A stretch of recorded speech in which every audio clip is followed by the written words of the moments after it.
So scroll rate, I talked about that. Are they scrolling down on your website, or are they just landing on like, oh, this looks terrible, and they're bouncing on to the next site, right? So the way your website looks can play into the SEO aspect of things, right? So all these things kind of tying together, kind of like I showed on the second or third slide, right? There's a big comprehensive approach you want to have to this, and they kind of all play off of each other to really help you dominate your local market. Now, time on page, kind of already talked about that. Bounce rate, again, it relates to time on page and how quickly people are bouncing off your site, leaving and going to another site. A number of citations, reviews, relevant links. I talked about relevant links a little bit. Um, Reviews, I'm not going to. Those are becoming more and more important. I'll just say that because once you get ranking, so I know how this game works, right? Our job is to, I don't want to say manipulate, but I'll say manipulate websites and rankings in a good way for our clients, because all of our clients do good work. They serve the customers the highest level they can. A lot of these people are in emergencies, right? They don't know what to do. They're freaking out. So we want to put our clients in front of these people, so our clients can serve them, right? That's kind of what I mean by that. But reviews are extremely important, because once you're ranking in a 3-pack, especially, what's the next thing people look at? How many reviews and what the review rating is.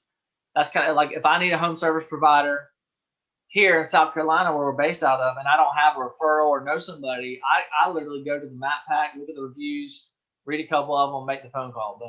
So, and I know how this works, right? Like, so I could go to paid ads, I could go to SEO, but you can learn a lot about a company by looking at the reviews. So definitely I recommend, if you guys aren't acquiring or have a strategy in place to get more and more, obviously we want 5-star reviews ideally, get more and more reviews on your Google My Page. It is a ranking signal. It's not the only ranking signal, just like none of this I'm talking about is the only, but all of these kind of tie in together to help boost your rankings. But I would, especially from a conversion aspect, I'd highly recommend putting more and more emphasis on reviews. Because, I mean, think about it. Most of you on here probably thought about using a service or product, but looked at reviews before you made the purchase, right? I would say that's a 99% chance everybody on here has done that. So keep that in mind. And then citations, obviously, those are some call those directory listings. That's your name, address, phone number on other sites. Like Yelp, for example, would be a directory listing. Your name, address, phone number is on there. It points back to your website. Google can crawl that and see it. And the more relevant citations you have pointing to your website, and then your website points to your Google My Business listing, obviously that can improve your rankings as well. So make sure yourself or whoever you're working with are working on and cleaning up your citations for you, as it is a huge ranking factor.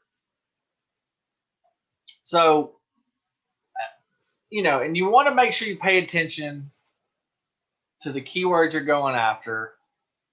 And there's some great tools I put on the screen that you can kind of play around with and get some keyword ideas. You got the keyword the Google Keyword Planner, WordStream, SpyFu, Google AdWords. I mean, there's a lot of ways you can kind of click and find relevant converting keywords. And obviously you want to target those from SEO. Like if you're running paid ads and you find a keyword that converts, it would make sense to have a web page on your site going after that keyword, right? Because you're gonna have to pay somebody to rank that page. You're not just gonna be able to create a page and rank overnight, unfortunately. This is a pay-to-play world we live in now, but it's worth it, because again, I showed y'all earlier. I mean, a job could be 6 figures plus from one phone call. So I think it's worth it to pay attention to this. But again, you want to have a great website with unique pages targeting those specific keywords. Then you want to have separate city pages for those service area, right?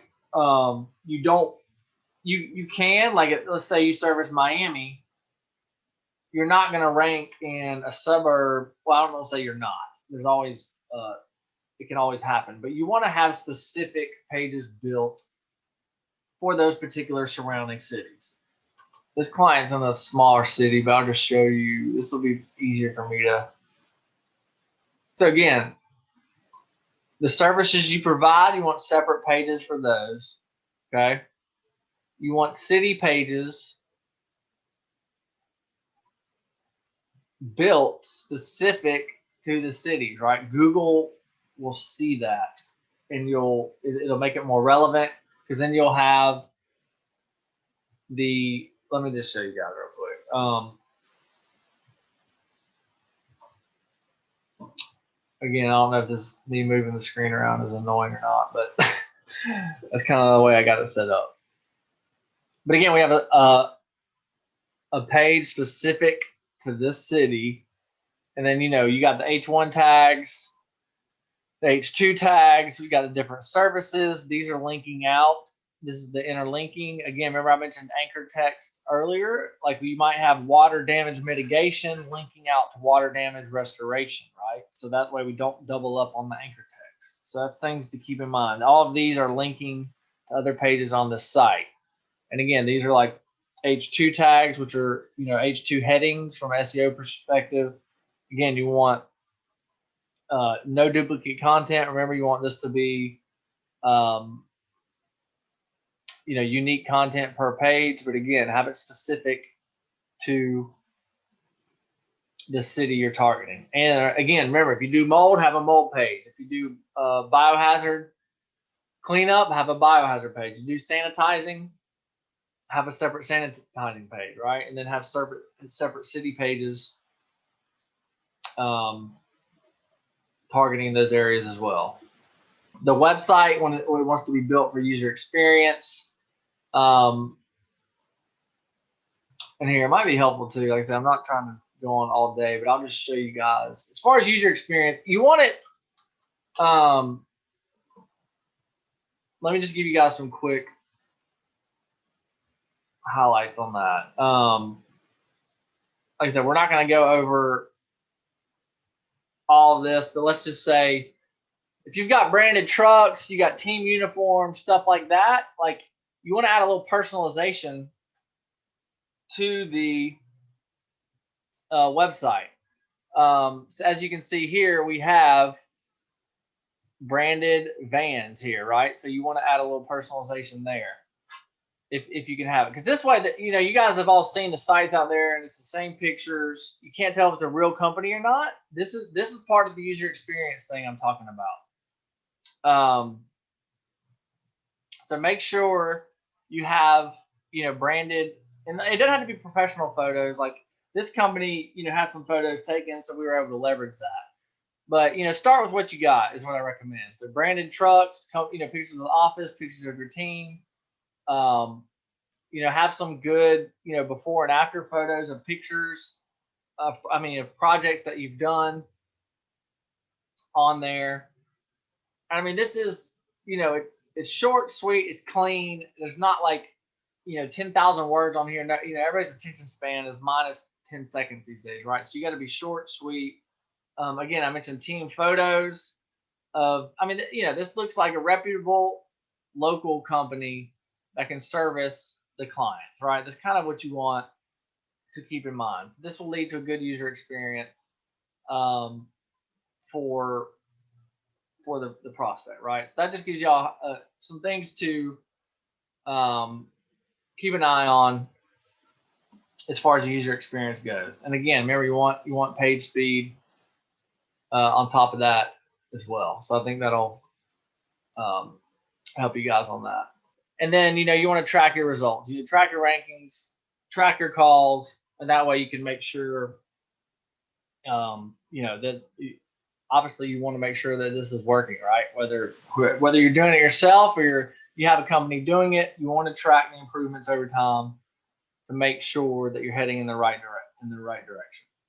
Hope you got value out of that video. If you're looking for more ideas and strategies for better ways to market your water, mold, or fire damage restoration business online, you can go to restorationmarketinggroup.com, and there we have a free checklist you can download. It's called the Ultimate Online Marketing Guide for Damage Restoration Contractors. And there you'll be able to get the latest strategies that are working now to really increase your lead flow online. You could probably even 5 to 10x the number of leads you're getting per month from internet marketing. So there should be a link below, restorationmarketinggroup.com, and there you can download the checklist for free of charge. And we'll talk to you guys soon. Thanks.